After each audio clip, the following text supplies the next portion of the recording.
What would you do if you knew you were going to lose, but you stood up anyway? Not because it was popular, not because it would change people's minds overnight, but because your conscience wouldn't let you sit down. That's the moral battlefield at the heart of To Kill a Mockingbird by Harper Lee, a novel that isn't just a staple in American classrooms, but a mirror held up to the American conscience. And today, we're not just revisiting this story, we're stepping inside it, because beneath its coming-of-age warmth and Southern charm lies a tension that still feels uncomfortably relevant in modern America. Let's set the stage. It's the 1930s. The Great Depression has wrapped its dusty hands around small-town Alabama. The fictional town of Macomb moves slow, front porch conversations stretch long into humid evenings, courthouse steps gather gossip like gravity, and everybody knows not just your name but your family history 3 generations back. On the surface, it feels safe, familiar, almost charming. But here's the truth about Macomb. It runs on an invisible hierarchy. Race defines your value. Class defines your worth. Reputation defines your future. And nobody questions it until one quiet lawyer does. At the center of this story stands Atticus Finch, not a loud revolutionary, not a fiery activist, just a widowed father raising 2 children with calm conviction and steady principles. He believes in the law, he believes in decency, and most dangerously of all for that time and place, he believes in equality. But here, what makes this story unforgettable? We don't experience Macomb through Atticus. We experience it through his daughter, Scout. Scout Finch is young, observant, stubborn, and unfiltered. She doesn't yet understand the social codes that adults cling to.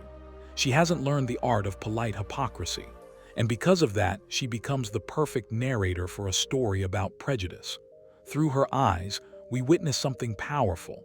The moment childhood innocence collides with adult injustice. And that collision is the heartbeat of this novel. Now, on the surface, you might think this is just a courtroom drama about a black man falsely accused of a crime in the Jim Crow South. And yes, that trial becomes the moral centerpiece of the story. But Harper Lee does something far more layered than that. She builds tension slowly. First, she lets us sit on porches with Scout and her brother Jim. She lets us chase childhood myths about a mysterious neighbor named Radley. She allows us to feel the rhythm of small-town life, its warmth, its humor, its ordinary routines. And then, almost quietly, she introduces a crack in that peaceful surface. Atticus agrees to defend Tom Robinson, a black man accused of assaulting a white woman. And in that moment, the temperature of Macomb shifts. Neighbors who once smiled now whisper. Schoolyard insults turn sharper. Lines that were always there, racial, social, moral, suddenly become impossible to ignore. Here's the deeper layer most people miss. To Kill a Mockingbird isn't just about racism. It's about moral courage in a society that rewards silence. It's about how systems protect some and crush others. It's about how children learn prejudice not from textbooks but from watching adults. And then there's the title, The Mockingbird. In the novel, we're told it's a sin to kill a mockingbird because they don't do anything but make music for us to enjoy. They don't destroy crops. They don't harm anyone. They simply exist, harmless and beautiful. So what happens when society destroys its own mockingbirds? That question echoes through every chapter. Tom Robinson becomes one. Radley becomes another. And in some ways, even innocence itself becomes one. This is not a loud story. It doesn't explode with dramatic twists every 5 minutes. Instead, it tightens slowly, like a courtroom growing silent before a verdict. It invites you to sit with discomfort, to question fairness, to examine the gap between what America promises and what it sometimes practices. And for a journey, I want you to lean in with me, not just as readers, but as witnesses. Because by the time we reach the trial, you won't just be wondering whether Tom Robinson is innocent. You'll be asking something much heavier. What does justice actually mean when the people delivering it are already biased? And by the time we step onto Radley's porch at the end of this story, you may find yourself asking something even more personal. Who have I misunderstood? Who have I judged too quickly? And would I have stood with Atticus if I lived in Maycomb? This isn't just a novel summary. It's a moral examination wrapped inside a Southern coming-of-age tale. It's a story about children who lose their innocence and a father who refuses to lose his integrity. So as we move into the first half of this journey, pay attention to the small details, the playground insults, the whispered gossip, the quiet acts of kindness, because in Maycomb, nothing is random. Every porch conversation, every rumor, every courtroom whisper is building toward a verdict, not just for Tom Robinson, but for the soul of the town itself. And trust me, when that verdict comes, it doesn't just echo in a 1930s Alabama courtroom. It echoes far beyond it. Before the courtroom fills, before the jury files in, before a single piece of evidence is spoken aloud, Harper Lee does something brilliant. She makes us fall in love with Maycomb, not because it's perfect, but because it feels real. Through Scout Finch's eyes, we step into a world that moves at the speed of porch swings and summer heat. The Great Depression lingers in the background, but for children, poverty feels normal. Nobody has much. Nobody expects much. And in that quiet acceptance, life continues. Scout starts school with a confidence that quickly clashes with authority. She can already read thanks to evenings spent on Atticus's lap, but her teacher sees that not as a gift, but as a disruption. Right away, we see something important. Systems don't always reward intelligence or curiosity. Sometimes they punish it. That tension between individual truth and social expectation becomes a subtle drumbeat beneath everything that follows. At home, Atticus Finch stands in quiet contrast to the world outside. He doesn't yell. He doesn't demand obedience. He reasons. He explains. He treats his children like thinkers. And in doing so, he plants seeds that will grow painfully later. He teaches Scout that you never truly understand someone until you stand in their shoes and walk around in them. It sounds simple, almost gentle, but in Maycomb, that idea is revolutionary. And then there's the Radley house. If Maycomb has a ghost story, it lives behind those closed shutters. Arthur Boo Radley is the town's favorite myth, a man who hasn't been seen in years. Rumors shape him into something monstrous. Children whisper that he eats raw animals, that he stabs his father, that he peers into windows at night. And what's fascinating isn't whether these rumors are true, it's how easily the town accepts them. No evidence, just repetition. Scout Jem and their summer friend Dill become obsessed. They dare each other to touch the Radley porch. They reenact dramatic versions of Boo's supposed crimes. It's childish fun, but it's also Harper Lee's first quiet lesson. Prejudice begins with stories we never question. Then something changes. Small gifts begin appearing in a knothole of a tree on the Radley property. Chewing gum, twine, carved soap figures that look uncannily like Scout and Jem. These aren't the actions of a monster. They're gestures of shy connection. Someone is watching the children, not with malice, but with care. And yet, when the knothole is mysteriously filled with cement by Boo's father, the message is clear. Maycomb prefers silence over understanding. But while the children are chasing mysteries, a much heavier storm gathers in the background. Atticus Finch takes on a case that shifts everything.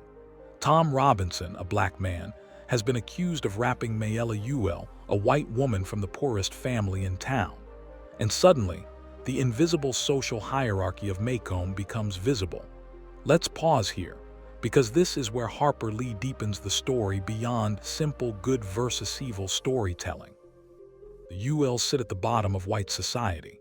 They are poor, uneducated, and widely disrespected, yet even they stand above Tom Robinson in the racial order of the South. That's the cruel arithmetic of Maycomb. No matter how low a white family falls, they still outrank a black man. When Atticus agrees to defend Tom, he knows the verdict before the trial even begins. The evidence doesn't matter yet. The accusation alone is powerful enough. But Atticus doesn't take the case because he believes he'll win. He takes it because refusing would mean surrendering his moral authority as a father. And this is where childhood innocence begins to erode. Scout starts hearing the word nigger thrown at her like a weapon, not just at school, but in the streets. Children repeat what they hear at dinner tables. Adults mutter behind hands. Even relatives criticize Atticus for bringing shame upon the family. For the first time, Scout feels the weight of a world she doesn't fully understand. And she asks the question children always ask in moments like this. Why? Why defend him? Why is everyone angry? Why does doing the right thing make people uncomfortable? Atticus's answer isn't loud. It isn't dramatic. He simply says that if he didn't defend Tom, he couldn't hold his head up in town. He couldn't tell his children how to behave. His integrity isn't performative, it's personal. Meanwhile, Jem begins to sense something Scout doesn't yet grasp. He starts noticing how deeply prejudice runs. When a lynch mob gathers outside the jail one night intending to take Tom Robinson before the trial even begins, tension snaps tight. And here, where Harper Lee masterfully intertwines innocence with danger, Scout, unaware of the mob's violent purpose, runs into the crowd and recognizes one of the men, Mr. Cunningham, the father of her classmate. She talks to him about everyday things: school, entailments, farming. In doing so, she forces him to see her, not as the daughter of a controversial lawyer, but as a child, a human being, and something shifts. The mob disperses. Not because of force, not because of law, but because innocence momentarily breaks through hatred. That scene is critical. It shows us that prejudice thrives in groups, but weakens when confronted with personal humanity. It also foreshadows the tragedy ahead. If one child can dissolve a mob with simple recognition, why can't a courtroom full of adults do the same? As the first half of the novel closes, the atmosphere in Maycomb grows heavier. Summer games fade into serious conversations. Scout begins to feel the tension between what she's taught at home and what she hears in town. Jem, standing at the fragile edge of adolescence, senses that something is about to test everything he believes. The trial hasn't started yet, but the verdict in many minds already has. And here's the deeper truth Harper Lee wants us to notice. Before injustice happens in a courtroom, it happens in conversations, in rumors, in unchecked assumptions, in stories told about people who aren't present to defend themselves. Boo Radley was judged without evidence. Tom Robinson is about to be judged without fairness. And the children of Maycomb are standing right in the middle, watching, learning, absorbing. The stage is set, the lines are drawn, and as we move into the second half, childhood will no longer be a shield. Because in Maycomb, innocence can delay injustice, but it can't stop it forever. Let's go deeper, because the first half of To Kill a Mockingbird isn't just a background, it's psychological groundwork. Harper Lee is carefully constructing the moral architecture that will later collapse inside that courtroom. As the town simmers over the Robinson case, we begin to see how Maycomb operates not just as a setting but as a character. It has a memory, it has habits, it has unspoken rules. People don't just live there, they inherit it. Family names carry weight. History clings to reputations. And stepping outside of expectation isn't just frowned upon, it's quietly punished. Scout starts to notice this pattern everywhere. At her aunt's house, at church, at school, women discuss proper upbringing. Neighbors talk about good families. There's constant categorizing. The Cunninghams are poor but proud. The Ewells are poor and disgraceful. Black families live in a separate part of town altogether. And what's unsettling isn't that these divisions exist, it's how casually everyone accepts them. Jem, meanwhile, begins wrestling with disappointment in a way Scout can't yet articulate. He idolizes Atticus. To him, his father represents moral strength and intellectual power. But outside their home, Jem starts hearing Atticus insulted, mocked, called a nigger lover. And that word lands differently each time it's spoken. It becomes a symbol not just of racism, but of how quickly society turns on someone who challenges its norms. There's a subtle shift happening inside Jem. He's moving from childhood imagination into moral awareness. The games about Boo Radley grow less amusing. The mystery becomes less entertaining and more symbolic. Boo isn't just a ghost story anymore. He's a man locked inside a narrative the town refuses to rewrite. And then comes one of the most quietly powerful details of this half: Atticus teaching Jem to shoot. Atticus, once known as One-Shot Finch, reveals a hidden talent when he kills a rabid dog staggering down the street. The scene feels simple: a dangerous animal, a single bullet, problem solved. But metaphorically, it's loaded. The dog represents a sickness spreading through Maycomb, madness, contagion, something everyone fears but few are willing to confront. Atticus doesn't brag, he doesn't celebrate, he shoots because it's necessary. And this mirrors what he's about to do in the courtroom. He doesn't want the fight, but he won't step away from it either. As tension builds, Scout continues struggling with anger. She wants to fight anyone who insults her father. Violence feels like the quickest solution, but the Atticus forbids it. He tells her that real courage isn't about fists, it's about restraint. It's about absorbing cruelty without becoming cruel. That lesson becomes harder to practice as the trial approaches. Maycomb grows louder, opinions harden. The Robinson case becomes less about facts and more about pride. White citizens feel threatened not because they doubt Tom's guilt, but because the mere act of defending him challenges the racial hierarchy that keeps their world stable. And here, what Harper Lee is carefully showing us: injustice doesn't explode overnight. It grows in comfort. It grows in routine. It grows when decent people choose convenience over confrontation. Even characters who aren't openly malicious reveal subtle prejudice. Well-meaning neighbors still believe in separation. Churchgoers preach kindness but uphold inequality. The contradiction is everywhere, and the children are watching. That's what makes this first half so powerful. We're not just witnessing events, we're witnessing formation. Scout is forming her moral compass. Jem is forming his sense of justice. And the audience is being prepared for the emotional collision ahead. By the time the trial officially begins, something important has already happened inside us as viewers. We've seen how easily Boo was misjudged. We've watched rumors morph into truth. We've felt the social pressure tightening around Atticus like a noose. So when Tom Robinson steps into that courtroom, we're not surprised by the tension. We understand it. We understand that the trial isn't just about a single accusation. It's about whether Maycomb can rise above its own habits, whether fairness can overpower fear, whether truth can survive tradition. And here's the uncomfortable reality Harper Lee is building toward: the answer may not be what we want. The first half ends not with resolution, but with inevitability. Childhood is ending, the town is choosing sides, and the courtroom doors are about to close. When they do, Maycomb won't just be judging Tom Robinson, it will be revealing itself. The courtroom in Maycomb is not just a room, it's a stage, and everyone knows their role before a single word is spoken. By the time the trial of Tom Robinson begins, the town has already reached a quiet consensus. The white citizens fill the main floor seats, fanning themselves in the heavy Alabama heat. The black community gathers in the balcony, separated not just by wood and railing, but by decades of enforced hierarchy. Scout and Jem sit among them, looking down at the courtroom like observers of something historic, something heavier than they can fully name.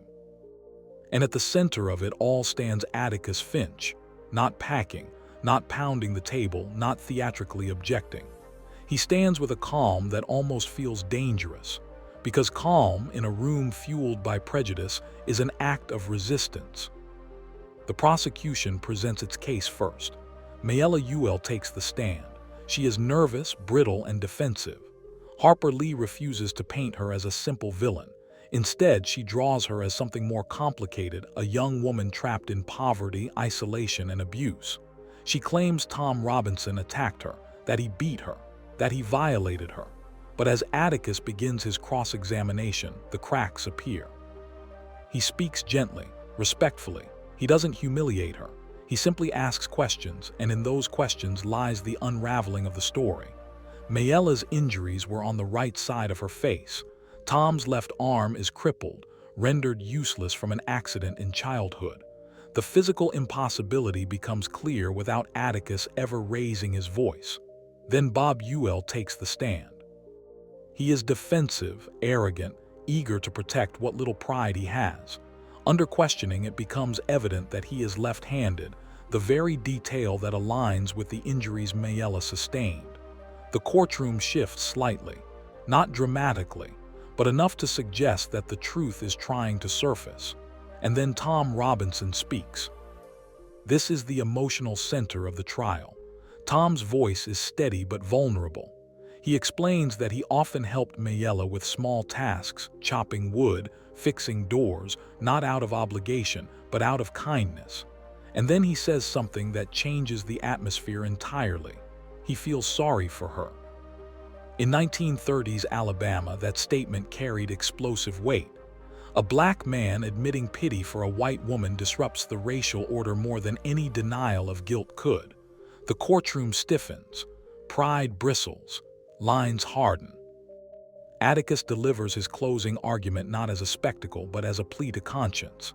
He reminds the jury that the case should be simple, that courts are supposed to be the great equalizers, that justice, in theory, does not recognize color or class. He asks them to look beyond assumption, beyond fear, beyond tradition. But here is where Harper Lee reveals the novel's most painful truth. Evidence is not enough when prejudice is stronger than logic.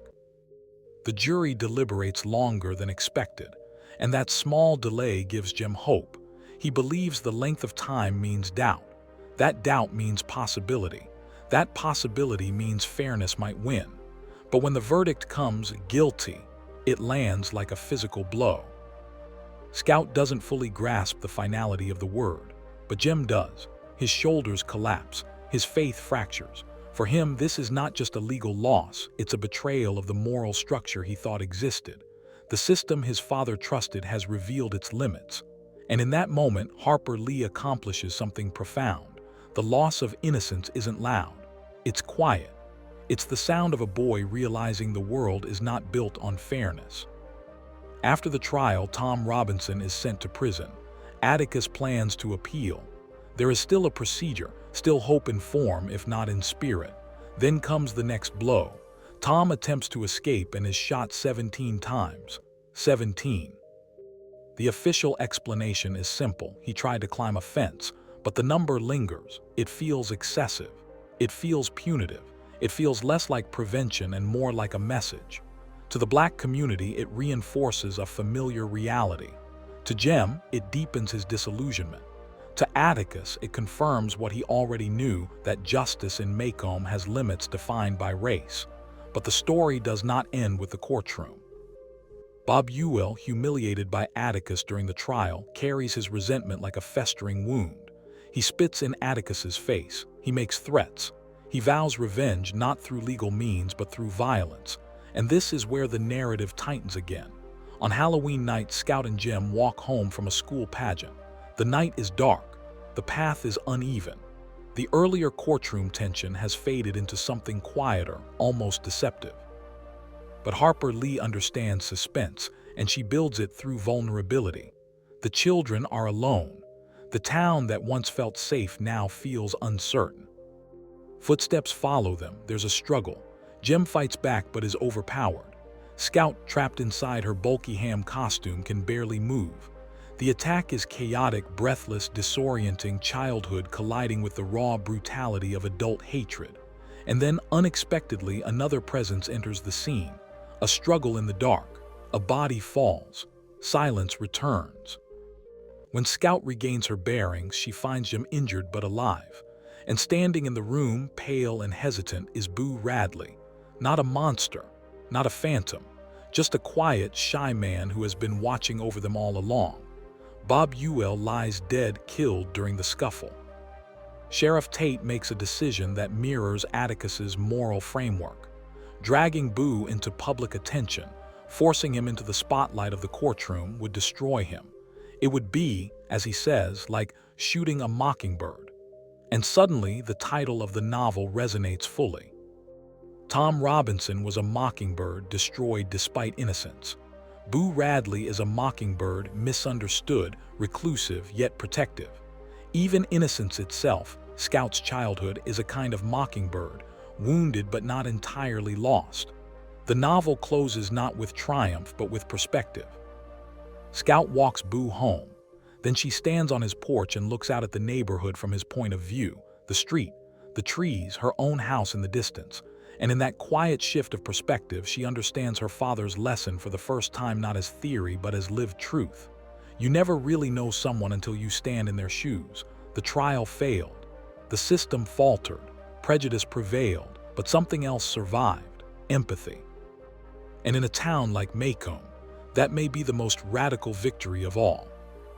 And yet, even after the attack, the story doesn't rush to wrap itself in neat moral closure.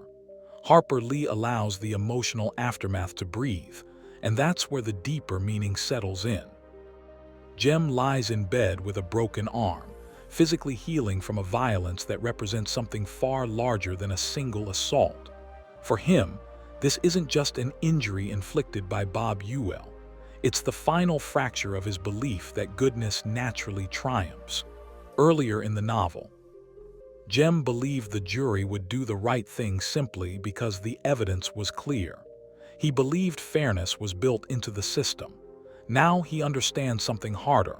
Justice depends on the people who carry it out, and people are flawed.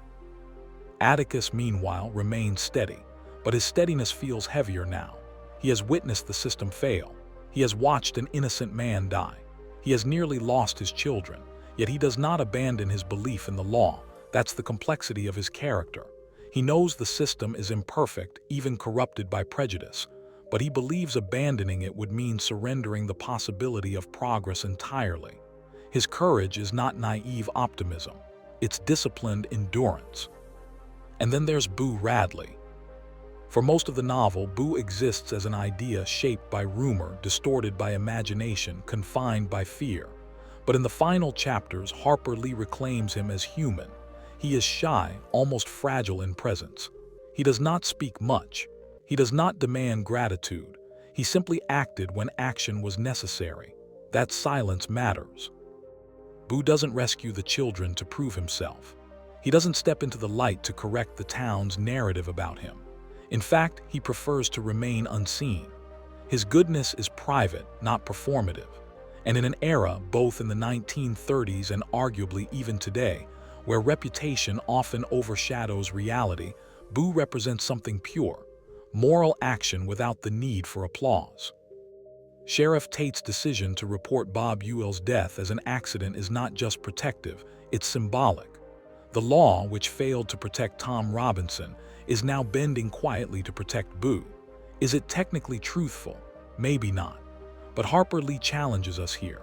Is justice always identical to strict legality? Or can mercy sometimes be the higher moral ground? This ambiguity deepens the story's power. The novel doesn't present a perfectly just world restored at the end. Instead, it offers a small, intimate correction, one innocent life spared further harm. When Scout stands on Boo's porch and imagines the years he spent watching them, their games, their growth, their misunderstandings, something inside her settles. The childhood fear dissolves completely. In its place stands understanding. And that final image, Scout escorting Boo home, then returning to sit beside Atticus as he reads to her, feels deceptively gentle. But beneath it lies transformation. Scout began the novel seeing the world in simple categories: scary versus safe, good versus bad, friend versus enemy. She ends it recognizing complexity. She understands that people are shaped by loneliness, by poverty, by fear, by pride. That recognition is the true coming-of-age moment. The tragedy of Tom Robinson remains unresolved in the larger sense. Racism in Mockingbird does not disappear overnight. The social hierarchy does not collapse. The town does not suddenly awaken to its hypocrisy. But Harper Lee leaves us with something subtler and perhaps more powerful: the idea that moral change begins quietly, inside individuals, inside children who question, inside adults who refuse to surrender their integrity, inside communities where even one person dares to stand apart from the crowd. The second half of the novel forces us to confront uncomfortable truths. That evidence alone does not defeat prejudice. That innocence can be destroyed by collective fear. That courage often looks ordinary and lonely. And that empathy, genuine empathy, is both fragile and revolutionary. When the story closes, we aren't left with celebration. We're left with reflection. We're left asking ourselves whether we would have sat silently in that courtroom or whether we would have stood with Atticus. We're left wondering how many mockingbirds exist in our own communities, people misunderstood, dismissed, or quietly harmed by systems we rarely question. And perhaps most importantly, we're left with the unsettling awareness that Macomb is not just a small southern town frozen in the 1930s. It's a mirror. And depending on where we stand, we may recognize more of ourselves in it than we expect. So what is To Kill a Mockingbird really about? On the surface, it's the story of a black man falsely accused in the Jim Crow South. It's a courtroom drama, a coming-of-age tale, a portrait of small-town Alabama during the Great Depression. But when you step back, when you look at the story, the way Scout finally looks at Macomb from Boo Radley's porch, you realize this novel is about something far more unsettling. It's about the quiet ways good people allow injustice to survive. Harper Lee never writes Macomb as a town full of cartoon villains. Most of its citizens are polite. They attend church. They care about reputation. They believe they are decent. And that's exactly what makes the story powerful. Because prejudice in this novel doesn't roar, it rationalizes. It smiles. It justifies itself with tradition. It hides behind phrases like, "That's just the way things are." And that's why the verdict in Tom Robinson's trial still echoes. It wasn't just 12 men declaring a black man guilty. It was a community choosing comfort over courage. It was fear overpowering fact. It was the preservation of hierarchy over the pursuit of truth. Atticus Finch stands almost alone in that courtroom, not because others are incapable of morality, but because they are unwilling to risk their place within the system. His courage is not flashy. He doesn't win. He doesn't deliver a triumphant victory speech. In fact, by legal standards, he fails. And yet morally, he becomes the spine of the novel, because Harper Lee redefines victory. Victory is not always changing the outcome. Sometimes it's refusing to surrender your principles, even when the outcome is already decided. Scout's journey mirrors that lesson. She begins the story believing the world is simple, that bad people look scary and good people look kind. By the end, she understands that fear can disguise goodness, and politeness can disguise cruelty. Boo Radley, once the phantom of her childhood imagination, becomes the quiet guardian who saves her life. Tom Robinson, labeled a criminal, becomes the story's clearest victim of injustice. And then there's the mockingbird. The symbol is no longer abstract by the final chapter. A mockingbird does not harm. It sings. It exists peacefully. To kill it is to destroy innocence without cause. Tom Robinson was a mockingbird. Boo Radley almost became one. Even Jem's shattered belief in justice represents a kind of wounded innocence. The novel doesn't promise that mockingbirds will always be protected, but it does challenge us to recognize them before we aim. And here, where this story steps beyond 1930s Alabama and into modern America, we still debate justice. We still argue over equality. We still wrestle with systemic bias. We still ask whether the law treats everyone the same. The setting may feel historical, dusty roads, segregated courtrooms, southern drawls, but the moral questions are painfully current. That's why this novel continues to be taught, discussed, challenged, and defended decades after its publication. Because it doesn't just tell us what happened in Macomb. It asks us what's happening now. Would we sit in that jury box and vote based on evidence or expectation? Would we speak up when our community leans toward silence? Would we raise our children to think critically, even if it makes life harder for them? That's the uncomfortable brilliance of this story.